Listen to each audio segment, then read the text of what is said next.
సచ్చిదానంద సద్గురు సాయినాథ్ మహారాజ్కి జై. శ్రీ సాయి సచరిత 464 పేజీలోని 153వ నుంచి ఈరోజు చదువుతున్నాము. నాకు అక్కడ జరిగి పని దొరికింది. విశ్రాంతి లేకుండా నేను బాగా కష్టపడ్డాను. నా శ్రమ ఫలించింది. మా ఫకీర్ పరాక్రమాన్ని చూడని. నాకంటే ముందుగా ఉన్నవారు తెలివైన వారని పేరు పొందారు.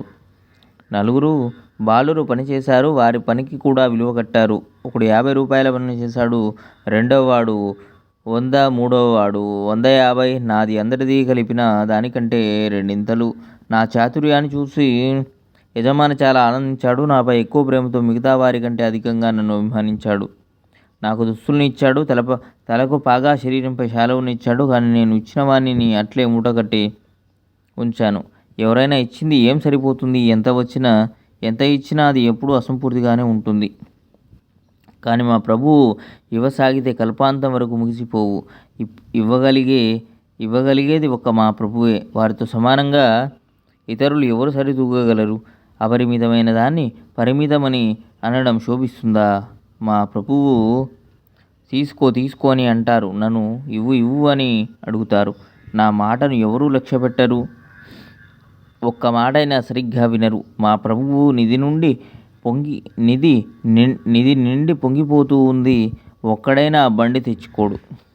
తవ్వుకోండి అంటే ఎవరు తవ్వుకోరు. ఎవరు ప్రయత్నం చేయరు.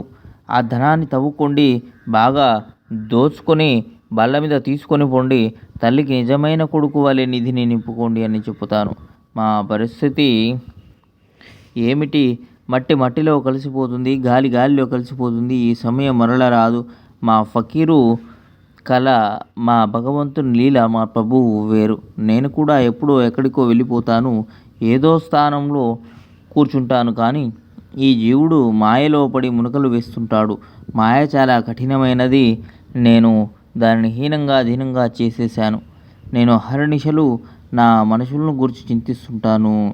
167వ నుంచి మరో వీడియోలో చదువుకుందాం. సచ్చిదానంద సద్గురు సాయినాథ్ మహారాజ్కి జై. లోకా సమస్తాం సుఖినో భవంతు.